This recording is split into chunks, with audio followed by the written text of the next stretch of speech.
Welcome to the 2022 Procurement Metrics That Matter in Unprecedented Times webinar hosted by apexanalytix.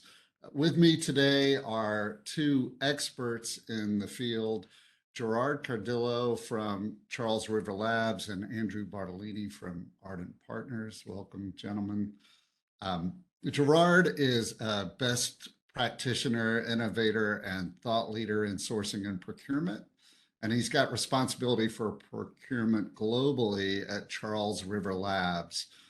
He's been a procurement leader in several pharma companies, including Schering-Plough, Philip Morris USA, and AstraZeneca, and is a longtime colleague of ours at apexanalytix. And Andrew Bartolini is founder of the highly respected Ardent Partners, and we really like working with Ardent. Andrew and his colleagues there, real experts in this field, great advisors. They believe in benchmarking, which they've done continuously since 2010. And today you'll get just a bite, an appetizer of their most recent research, the 2022 Procurement Metrics That Matter report.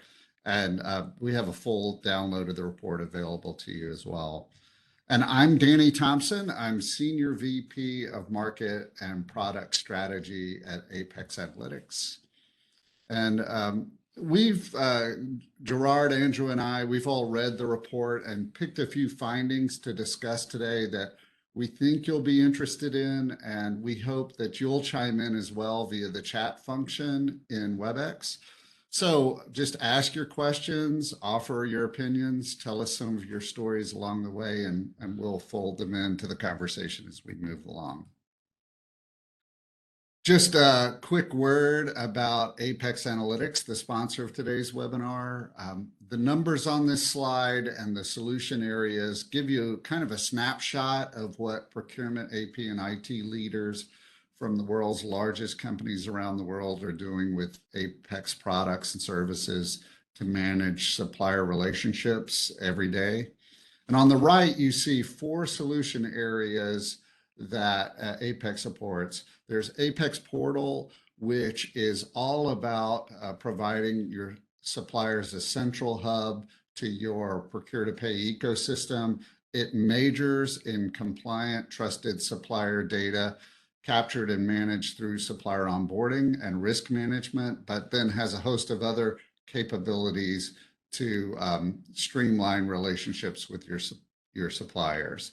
Next is Smart VM. That is our central golden record database of 70 million suppliers who are doing business with the Global 2000, the best possible data that we've collected on those suppliers, as well as integration with 850 external data sources to validate and enrich supplier data. Apex Recovery is recovery audit services. These are contingency-based recovery audit services where we help identify and recover overpayments that have slipped through the cracks of your normal controls. And then finally, First Strike, and that's taking some of the software that we use in the recovery audit work and giving it to your team, enabling your team to run those audits very close to the time the transactions go out the door, or even before those transactions go out the door. Just a quick rule of thumb on that, about $2 million in overpayments slip through the cracks of normal controls for every $1 billion of spend that you have. So now let's turn to Charles River Labs. Gerard, Charles River, it's a company that really impacts everyone's lives, but many people don't know about it. What can you tell us about Charles River? Sure. We like to say that we're the biggest company you've never heard of, and that's by design. So Charles River Labs is the world's largest preclinical trial organization. So we touch about 85% of the drugs that are approved by the FDA annually, and the little bit lower percentage in Europe, but a very significant amount. We support the entire drug development spectrum from early research through manufacturing. The reason why these procurement metrics that matter to me is kind of twofold. One of which is, and I'm not going to go through the slide in detail, but we have been going through double-digit annual growth year over year since I joined back in 2017. So we've just about doubled in size since then, and we plan to double in size again to a $7 billion company in 2027. So one, that means that we have to ensure that we're delivering economies of scale, shared best practice, and scalable solutions for the business. In addition, and probably more importantly, is that back in 2017, there was a very small centralized procurement function. So the idea of a strategic organization that's centrally led is a bit of a new paradigm for the company. Hence, the metrics we deliver really need to show the value that we're bringing to the company, because I'd hate to think that somebody would say one day, well, if we're not seeing the value, it's not worth the investment. So, let's do without it. So this is why this stuff is incredibly important to me. Andrew, tell us a bit about Ardent and the research. Great, thanks, Danny. Hello, everybody. Glad to be here. Really excited to talk about, one of our annual research studies. So, first, Ardent Partners is a research and advisory firm that specializes in supply management. So that means we look at the source to pay or source to settle process and nothing else. Right? We do market research, a portion of which we're going to share today, and we do technology evaluations. If you're interested in learning more about us, you can visit the cporising.com or the Ardent Partners site for more information. But I wanted to also share with you the demographics, right? So what is behind the data that we're talking about today in this presentation? And as you can see, we are presenting data that's drawn from almost 370 senior, primarily procurement professionals. The data does tilt towards large enterprise. The data does tilt geographically towards North America, but we believe that, the commonality of procurement makes the metrics that we're sharing here today broadly applicable to everybody listening in, and excited to dive in. That's great. So let's get into it. The first thing we'll start with is change. I mean, it's not news that we're in a very different world than we were 3 years ago. And not only are there current changes that we're dealing with, but changes that may be permanent that we need to consider. So Andrew, what does the report tell us about that? Yeah, so I mean, like the title of the webinar states, Danny, these are unprecedented times, right? If we were to, rewind back to, pre-pandemic times, the procurement world, right? And so I've been doing market research at Ardent since 2010, but almost 20 years in total. The procurement industry, the profession, is one that moves slowly, right? It evolves over time. There aren't these dramatic departures from best practices. We really work on a continuum.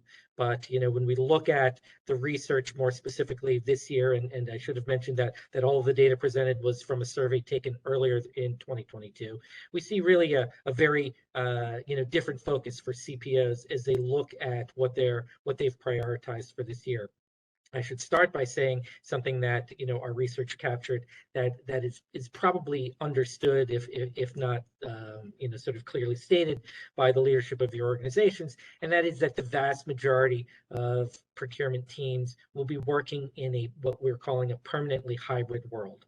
Right, so less than 10% of all procurement organizations are going to go back to business as usual in the office as they were prior to the pandemic. So where procurement is working, has changed pretty significantly over the past couple of years, and what procurement is working on and where they're focused over the past couple of years is also very different. Right, I think that one of the great things about procurement that we've known, it's been our own little secret, that procurement impacts the entirety of operations of an enterprise, right? For all the companies that you work in, if you're working in procurement, if you're working in AP, right, you understand that, your supplier performance, what it is that they do, how they deliver, the quality of their goods and services has a direct impact on your revenues, has a direct impact on your customer satisfaction, and has a direct impact on your overall performance, right? The front page business headlines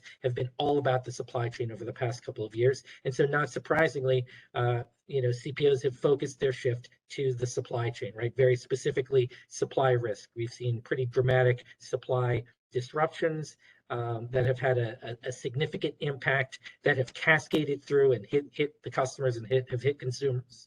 At the same time, ESG and inflation, are two topics that have just, hit on the top of the CPO's agenda this year. And savings, which for the past decade has receded in importance, is now prioritized by more CPOs than really at any time over the past 5 or 6 years, right? So, things are starting to tighten up. Things are getting, tighter from an operational standpoint, and so savings becomes much more important. So I know you guys are seeing some of these same things too, right? Agreed. I could actually wax poetic for about a half on this individual slide, but I won't. Interesting enough, to your point, Andrew, that the category, essentially led category organization that we built 5 years ago was actually designed to be 100% virtual. We've now followed up as a result of COVID that we have a hybrid model for the site procurement folks. But from our perspective, the supply chain is just completely upside down. I've never seen anything like this. We're spending an increasingly larger amount of time just managing supply risk. In addition, with regard to the ESG or affectionately known as corporate citizenship, we're seeing entire sections of RFPs from our customers asking about our program, asking about our metrics. So, and in addition, the investor community seems to be far more interested in this than ever before. Excuse me. So if your customers are asking for it and your investors are asking for it, you should make it a priority. And you're right, savings are always going to be a high priority, certainly now in these inflationary times, which, we haven't seen inflation levels like this since 40 years. So certainly a lot of challenges. Yeah, and in addition to the areas that you guys have talked about, I mean, we've really seen an increase in interest in data around ESG, or in some cases, people will separate ESG into more compliance areas, and then they'll talk about corporate social responsibility. So things around greenhouse gas emissions and other sustainability issues are really getting a rising importance, kind of coming on the back of things like diversity that were really more of a focus in late 2020, early 2021. Still an area of focus, but ESG has been a pretty hot one. So risk, this is another great area to talk about that we've seen an increased focus on. Of course, many companies were unprepared for work from home, but lots of other things like the chips and shipping, freight, everything else. Let's get into that a little bit.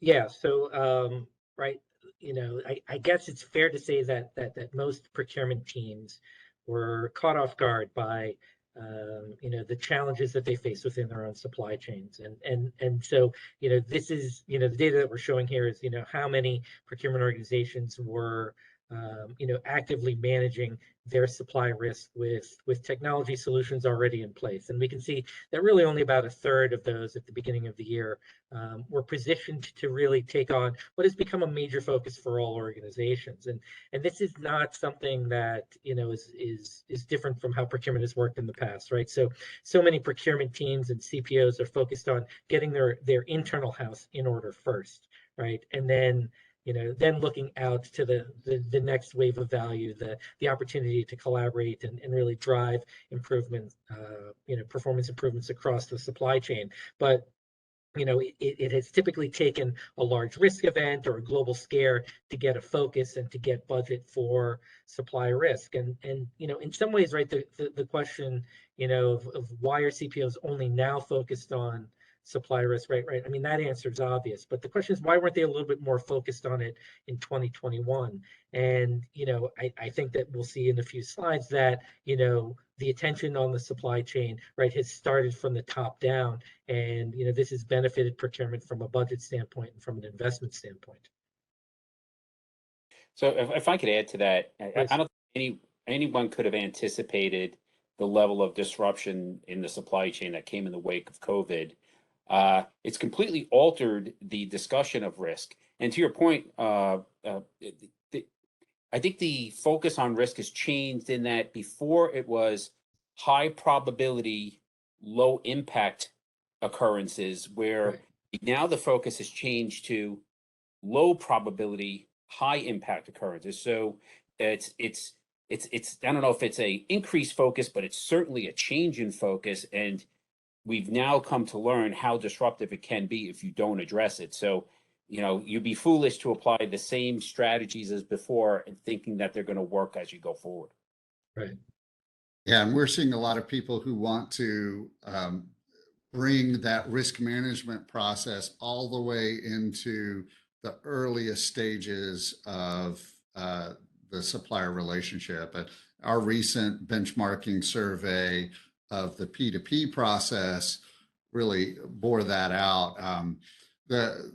What we found was companies were building risk checks into their automated supplier onboarding process, and when they did that, they were performing 2.5 times as many risk checks than those who were doing mostly a manual process. So we're seeing more people move into an automated process so they can do more risk checking at the very beginning of a supplier relationship. Yeah. So Danny, right? So Apex, touches, trillions of dollars of spend, thousands of customers, many different operations. I mean, from your perspective, right? When you look at the lag in technology adoption as it relates to supplier risk, I mean, what are some of the reasons why you think companies have been a little bit slower to adopt? Yeah, part of the reason people have been slower is because they aren't aware of solutions that can help them automate some sort of things. And one of the areas that has really gotten a lot of focus over the past couple of years is bank account controls and bank account change controls, because over COVID, the fraudsters, the imposters got really, really good at not necessarily hacking into the large corporates' finance systems, but they did an effective job of hacking into the suppliers' email systems, and then from there getting access to the suppliers' login credentials to environments and or to their communications with their customers, and then would step in and get bank accounts changed through interaction with their help desk. And so one of the things people wanted to automate, some companies are automating, is bank account change controls, where a new capability that actually confirms the owner, the legal owner of the bank account, and make sure that the bank account is owned by the supplier. That real-time validation of bank account ownership is fairly recent development. So lots of companies aren't aware that that capability is available. And when they do find out about it, pretty much everybody raises their hand and says, yes, I need that sort of solution in my environment. Right. Right. So, one of the things is, so a new data point for us this year, right? We wanted to, drill down a little bit more deeply to understand, well, in the context of supply risk, what does that actually mean? And what we saw here is that, the majority of organizations are, dealing with less than 10% of their suppliers in high risk. And again, risk is not necessarily a bad thing if you can identify it, if you can manage it. There's many reasons why you may select a higher risk supplier for innovation or for many other reasons, right? But the data point that jumped out to us at Ardent from this question from our survey was the high number of companies that basically have no idea what percentage of their suppliers are high risk or not. And it's, as you can see here, right, the analogy is that there's a huge blind spot for more than 40% of procurement organizations who really don't know what's lurking out there, right? You can talk about some of the broader sort of regional risks, and organizations may have some sense about that. But this is very troubling, and I think we're going to see a pivot over the next couple of years. Again, when the headlines point to big issues in business, right? It captures the leadership's attention, and that just flows down the organization. Danny, back to you on risk. I mean, what do you think about these numbers? Are you troubled by them? What do you think? Yeah, risk organizations have been subject to the limitations of what a manual risk management solution could offer. When something's resource intensive, you have to start out the conversation with, okay, which suppliers present the highest risk? Okay, let me put my manual resources on monitoring the highest risk suppliers. But what the past couple of years have shown is lots of the risks you can't anticipate, and you really need a solution in place that's going to look at risk across all of your supply base and raise up to you the suppliers that are presenting risk, rather than you having to sort of predetermine the suppliers that may present a risk. So that's where a lot of advances in automation around risk management that allow you to segment suppliers, target risk controls to the specific type of supplier, region they're in, or significance of their relationship to you.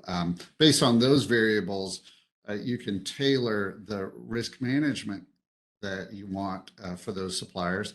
But you can have a baseline of risk management that is being applied to all of your suppliers as well, so that the suppliers that maybe you don't have time to monitor manually can still be monitored, and the technology can do the work for you of identifying when risk occurs anywhere in your supply chain. Hey, Danny, can I just add just a quick note on that? In that, the automated workflow is really valuable, because that can help procurement organizations limit the onboarding of high risk suppliers. So being the guardian at the gate, if you will, to prevent those high risk suppliers from getting in the door. Yeah, you'd really want this whole risk management, risk assessment process to be applied at supplier onboarding, or maybe even during the supplier discovery, supplier sourcing phase, and then you want it to run continuously after the fact. Yeah, for sure.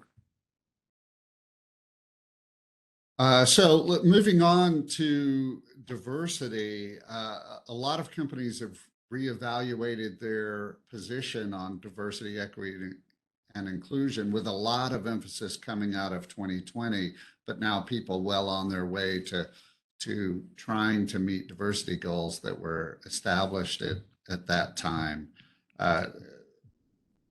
So Gerard, what are you seeing in the world of diversity? Danny, you're absolutely right. It has evolved tremendously over the last couple of years from, hey, it's the right thing to do, or it's a U.S. government contractor kind of tick box exercise that you have to conduct, to something that is incredibly important to your customers, as well as it's a value differentiator, right? So it can help drive innovation in your organization. It can give you a more nimble supply chain, a more resilient supply chain. But we've seen, and in addition, we've seen an evolution from a uniquely U.S. focus to a much more global focus. So we're seeing that our customers, big pharma, they're starting to launch programs in Europe and around the world. Actually, I just got back from France, where we launched our European pilot program there. So it's It's growing in importance, it's growing in size, but it needs to be a part of your company's DNA, right? From talent acquisition, talent retention, what your C-suite looks like, and what your customer-facing team looks like. So it's not just diversity in your supplier management, it's really diversity across everything that your company does. Right. And I would just echo, right? So, I mean, obviously the research here shows that there is, a focus on increasing the supplier diversity numbers from year to year and as we move forward. But anecdotally, right? So I host a popular podcast called Procurement Rising, and in almost every conversation that I've had with the CPOs that I've interviewed on that show, ESG has been, a top priority or a focus or something that they're looking at with more intensity than they have in years past. And so, this is still sort of emerging and nascent. We'll have to see, how sharp the teeth on these programs and initiatives actually, how well they actually take hold, and something that we'll be tracking over the next couple of years as supply chains continue to evolve and grow, and as the perspective on, what's important in your supply chain is also, continues to shift. Yeah, we've seen companies, we're working with one client who has just got a very effective diversity program that they've built over years. I think their diversity spend is somewhere in the 25 to 30% range. So pretty significant diversity spend. And they have this sort of multi-pronged supplier diversity program that not only are they making sure that they're capturing diversity status and diversity registration certification at the time of supplier onboarding. Certainly, they're including diverse suppliers in every sourcing event if possible. Then they're also using diversity data to identify suppliers that maybe they're already doing business with that are diverse that they didn't know were diverse. So that's a big hit that you can take right away if you have access to data. And then third, once you've got a diverse supplier, then do what you would do with any supplier. Manage their performance. Try if they're performing well, then try to grow the business with that supplier. And that makes it easier for you to maintain your diversity spend with those suppliers instead of having churn and needing to go find new suppliers.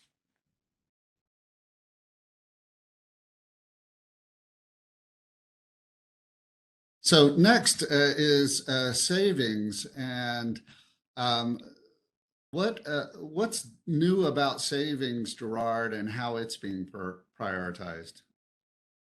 Savings is always going to be high on the agenda, but as the previous slide said, it's now become the ticket to admission.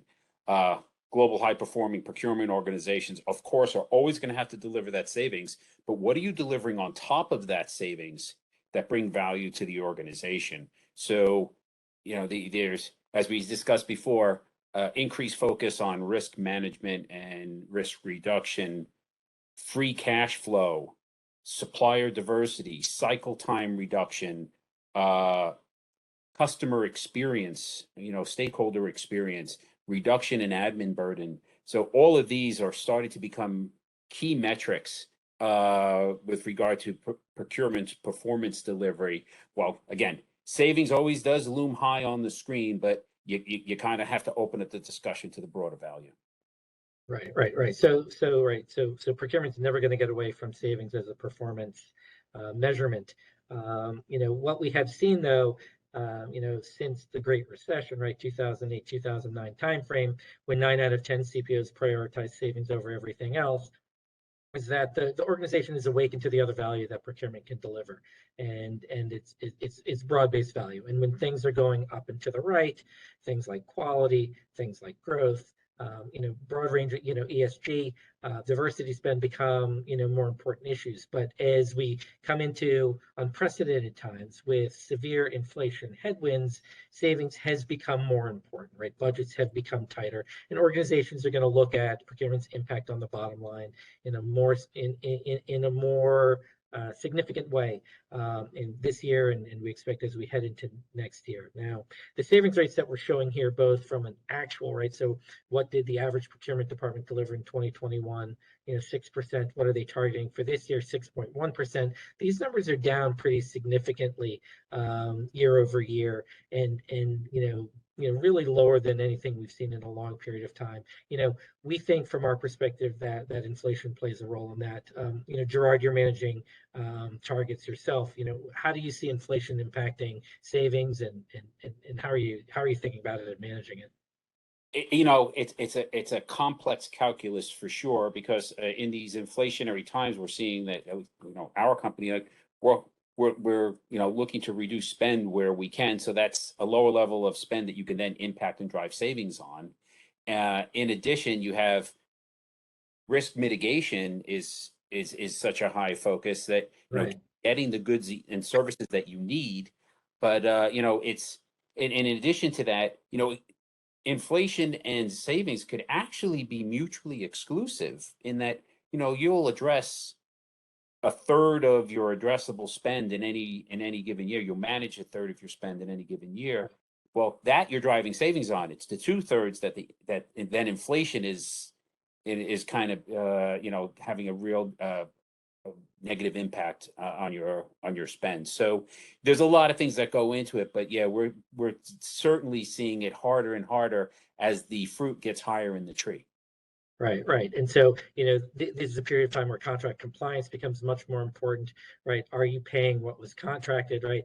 Danny, I'm sure, has some thoughts about that. But, as it relates to that third of spend, the opportunity to do more competitive sourcing is there, right? You have to balance supply assurance, and we've talked about supply risk and all of the problems that supply chains have experienced during the pandemic have to be taken into account. But our research has shown that when organizations competitively source a category, bring a contract out to bid to a number of suppliers, the savings that they generate is significantly higher than if they just do one-to-one negotiations. So savings. Right.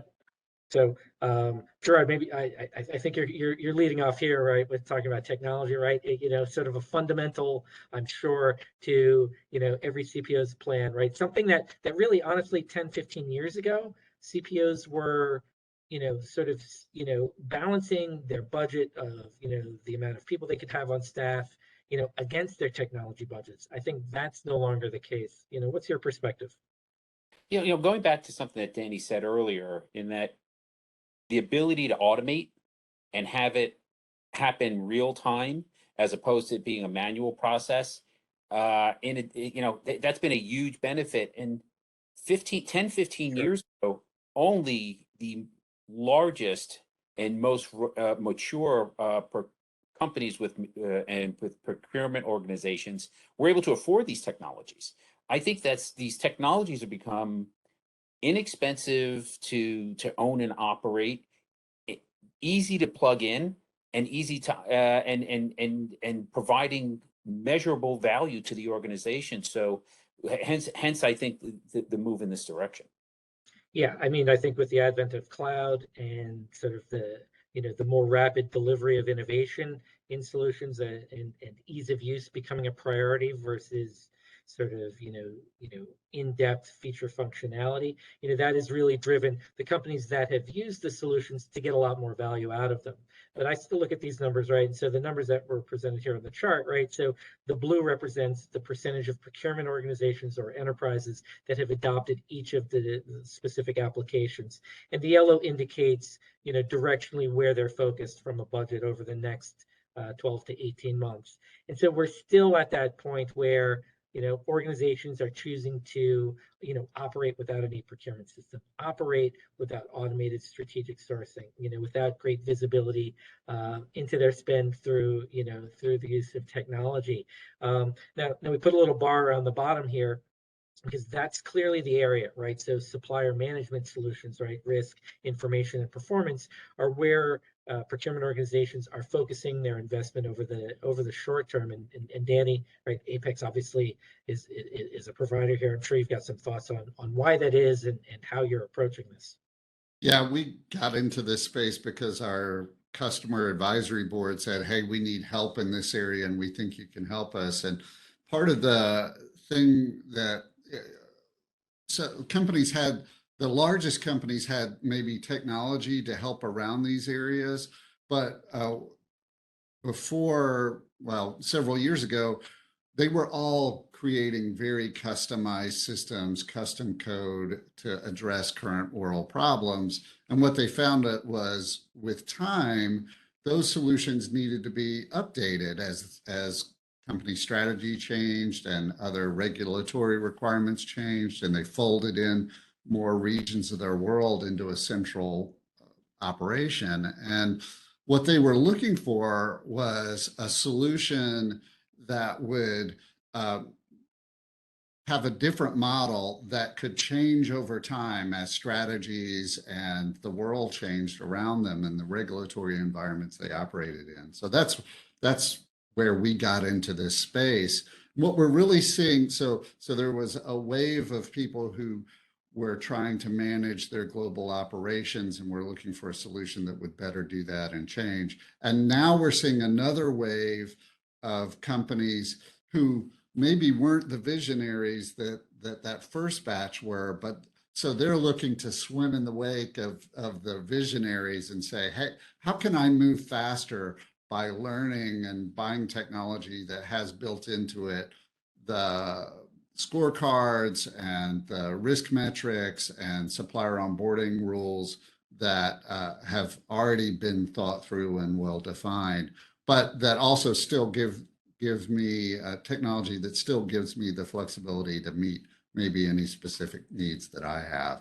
And so with that awareness that those sorts of solutions are available, we're really seeing interest in this area take off.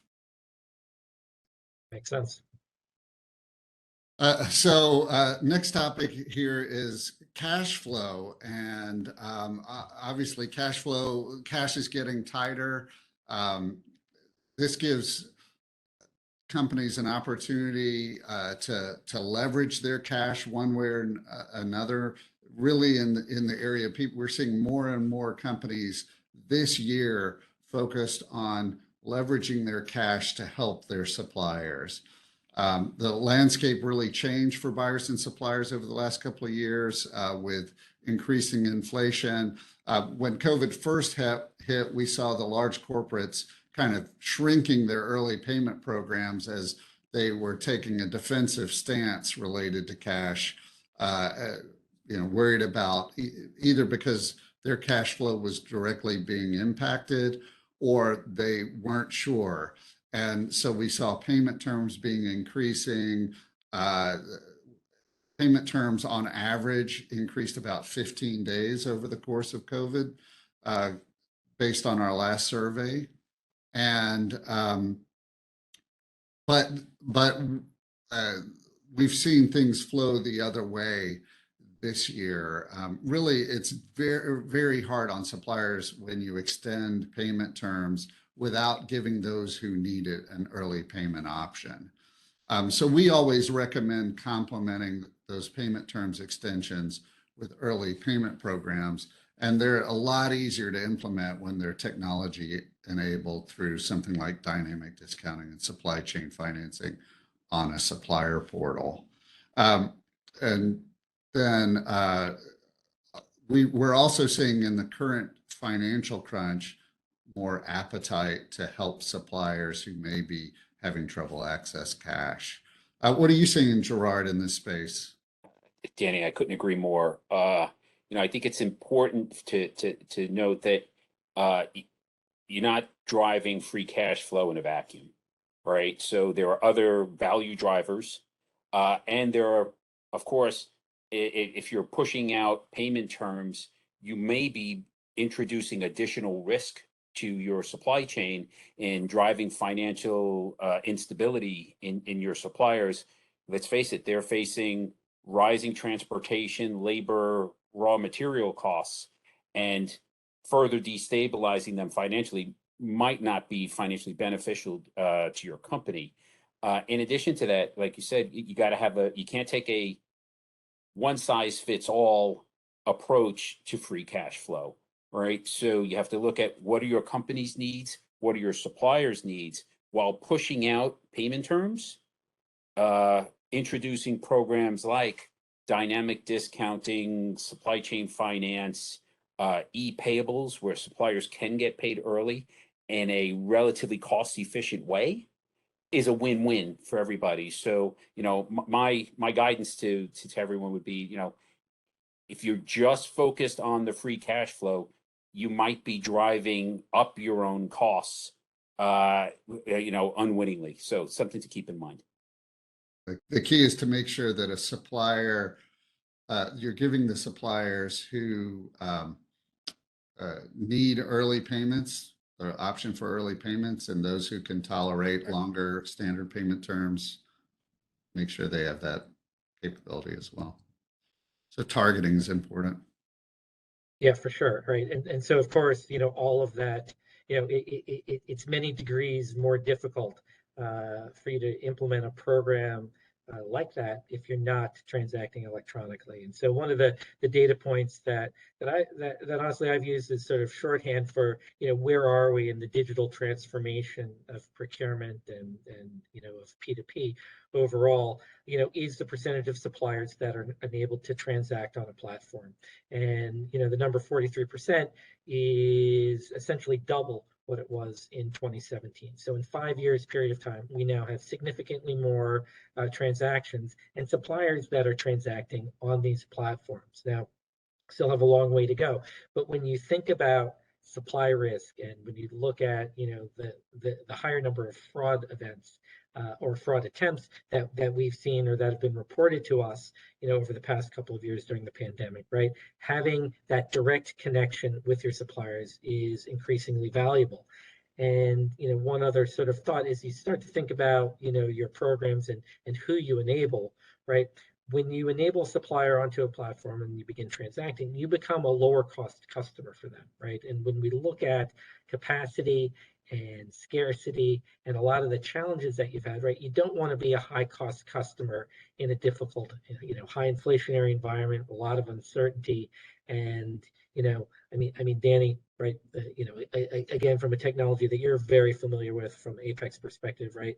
You see a lot of value from your customers in using portals and being enabled. Yeah, and there are different sorts of portals and automation out there. The ones that tend to be focused on procurement spend and optimizing procurement spend tend to focus on the high spend, high volume suppliers. They may have a solution that works for smaller suppliers, but the priority for onboarding tends to be those high volume, high spend suppliers. So while it might be 43% of all suppliers are enabled, you might have more spend enabled with a solution than the 43%. But for things like working capital and supplier collaboration around invoices and payments, you really need 100% of your suppliers enabled, and a solution that can really completely shut down the need for people to send you emails or call your help desk around invoices and payments. So there are really lots of companies. We're seeing most of the companies that are using our solution for supplier onboarding or dynamic discounting or invoice and payment status inquiry, they have a separate portal that they're using for P2P, well, for purchase order collaboration and maybe invoice receipt, but that's focused on those high spend, high volume suppliers. And then they're using our solution to automate the other aspects for 100% of their suppliers.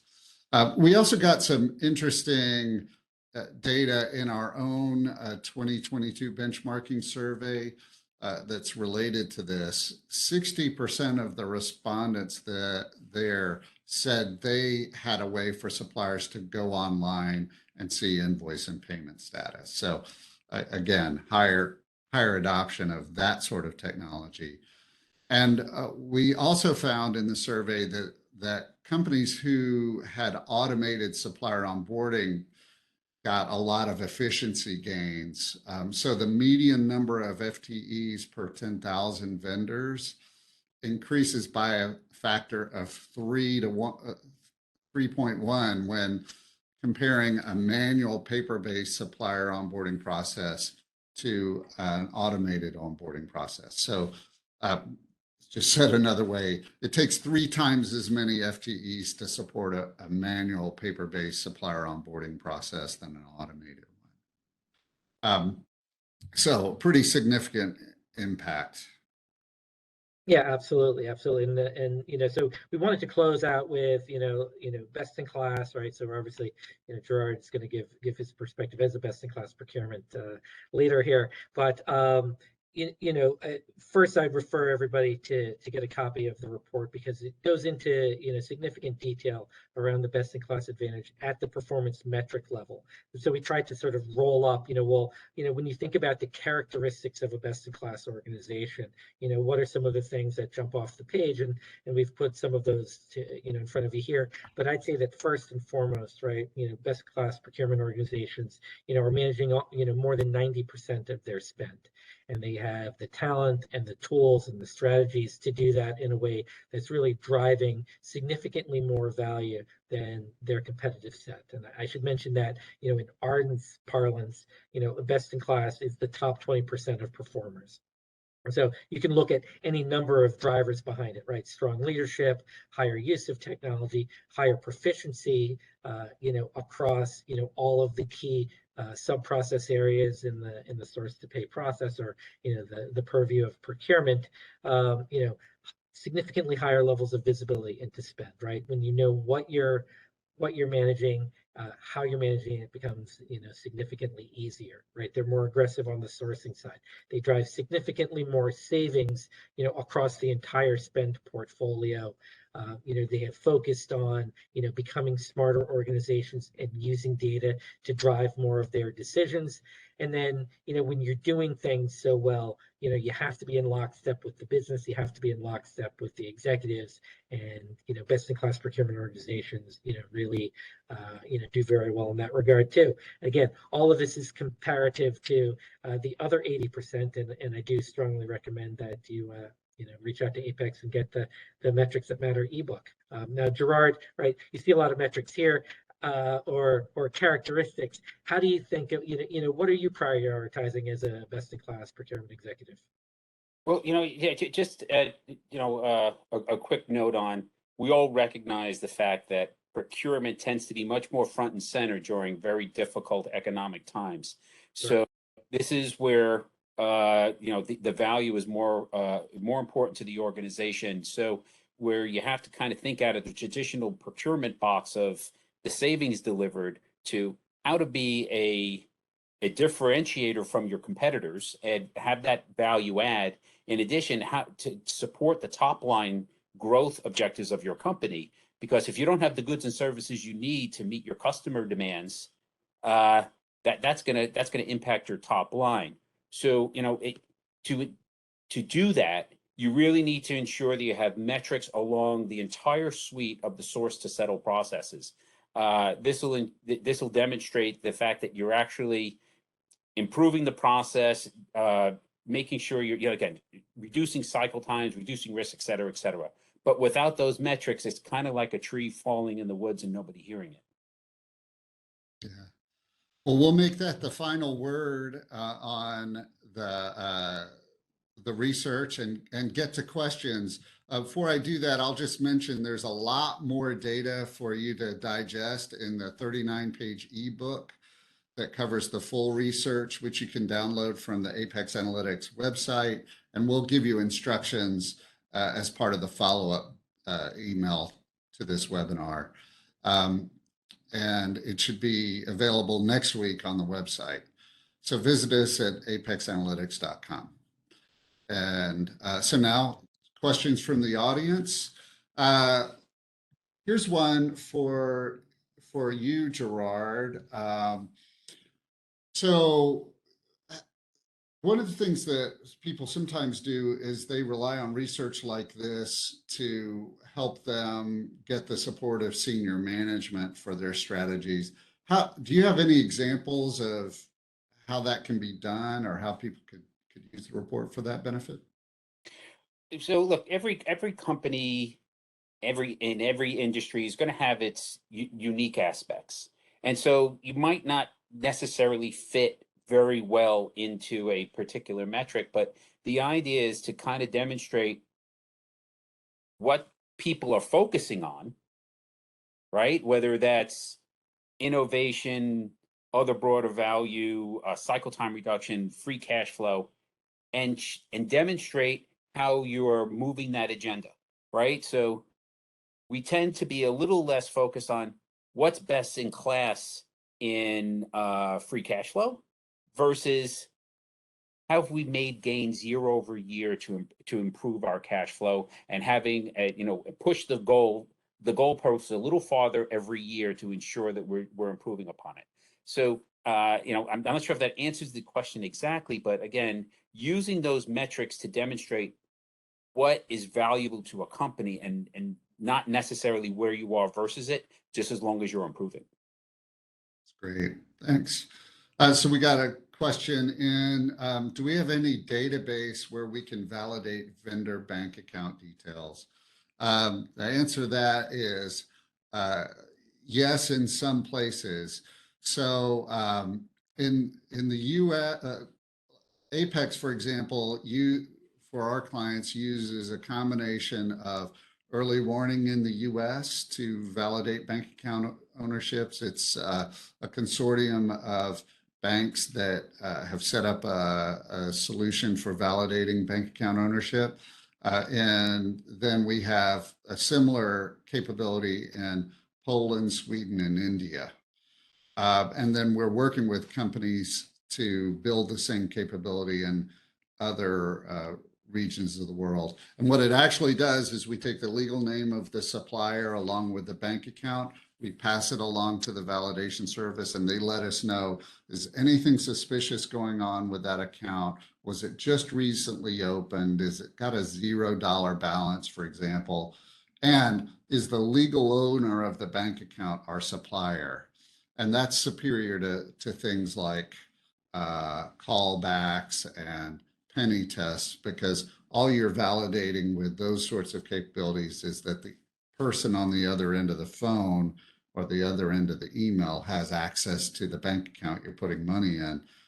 Doesn't really tell you that the supplier that sent you the goods owns that bank account.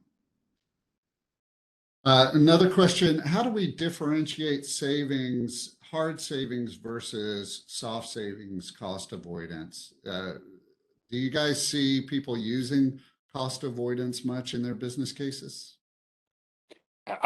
I'll jump in there. Absolutely. And hard and soft savings or savings, whether the business decides to apply them to the bottom line, hard savings, or use them to invest elsewhere, soft savings, I'll argue is superfluous to procurement, as long as we're ensuring that we're paying the right price for the goods and services that we buy. And cost avoidance is probably a much more significant metric during these inflationary pressures. Right. Shows that you're doing your job and doing it right. While you might not be getting the savings, to Andrew's point earlier, it's coming to fruition in cost avoidance. I don't know, Andrew, what do you think? Yeah, so first off, our numbers tend to, so we let everyone who answers the survey, share how they define savings. And for the most part, what they've done is it's identified or realized savings that's captured in those savings metrics that we presented earlier. Cost avoidance, I think Gerard, you hit the nail on the head, right? So for most, cost avoidance isn't in their sort of bottom line savings number. But the reality is that in an inflationary environment, right, a procurement team can do, add an extraordinary amount of value, to an RFP and still have a price come in that's higher than what was paid in the previous contract. And so you want to be tracking that number and understanding the value that is being, delivered by procurement, so that you can understand where to prioritize and put your resources. Obviously, you want to communicate to the rest of the organization, the value that you've delivered as well. But I think Gerard, you hit it. That's good. I think I'll ask you a question, Andrew. Yep. They're the results that you see from the surveys, but I know you also have a lot of just direct conversations with procurement leaders. Are you seeing any topics that we just didn't really talk about today that are really important to them? I mean, we've really sort of, Gerard's hit on the one primary one that's sort of front and center for everybody is supply assurance, right? This didn't seem to be a problem pre-pandemic, and maybe even, in the first months of the pandemic. Now, there appear to be so many global factors that are impacting, just sort of the flow of goods and services, right? It can be labor shortages in a foreign port that cascade over to, a company missing, their big sales window. And so I think that front and center, and that more than anything, has dominated the CPO focus, which is why they're so focused on supply risk, which is why they're so focused on supplier performance. Yeah, we see people trying to get to multi-tier or at least tier 2 level risk analysis, getting suppliers to share who are your primary suppliers, so that they can create a map that helps them know, maybe I have 4 suppliers and feel like I've got a diverse supply chain for some commodity, but turns out all 4 of them have a single source on the back end. So that's one area we're seeing people really focus on. I mean, just one other point, right? So I mean, obviously, with the Great Resignation and the workforce in really a different point in time, right, than 2 or 3 years ago. Talent, the retention of talent, finding talent, is also front and center for most CPOs. So maybe we'll have one last question, and that is related to building business cases. We've talked about, of course, savings, hard and soft, are part of any business case, but are there any other just final tips you could give to the audience about how you build a business case for tech? Gerard, maybe to you first. Well, I wouldn't just say just tech, but procurement resources, whether it's personnel, systems, tools, etc. It all comes down to ROI, right? What's the return on investment that the company's getting as a result of that, taking on that technology? And it falls into the broader procurement ROI. So leave the procurement leadership to make that decision on where best to spend that money, but it has to have a return, and it has to facilitate scalability, and hard dollars at the end of the day. And if whether that's through efficiency or through savings, but I go right to the ROI. Yeah. I mean, I think it's a financial calculation, but I mean, I think you've got the overlay now, right? Your company doesn't want to be, on the front page of the Wall Street Journal because of some supply mishap, right? Secondarily, right? So if your company, when you want to just look at it, right, in times where, revenue growth is much more uncertain, savings, has a direct and immediate impact on the bottom line, right? If you have a 10% profit margin and you're selling widgets, right, you have to sell 10 widgets for, the amount of savings that you're, bringing to your bottom line. So, think about the impact on sales, think about the impact on the customer, and procurement's playing a central role beyond the obvious, right? We're in 2022. There's no reason, companies should be manually, processing requisitions and orders and sending those over to suppliers. Yeah, maybe I'll just make one last comment, and that is one thing you can do to help your business case is find components of what you're trying to implement or purchase that would also benefit other groups around the organization. Maybe it's getting them, if somebody outside your team has a diversity goal and the solution that you're going to deliver supports diversity, get them to back your business case as well. So with that, I think a great presentation, gentlemen. Thank you so much for your thoughts and sharing your insights. And thank you everyone who attended today's webinar. You'll be getting a follow-up communication with links to more information about all of this. So thank you very much. Have a great day. Great. Thank you. Cheers.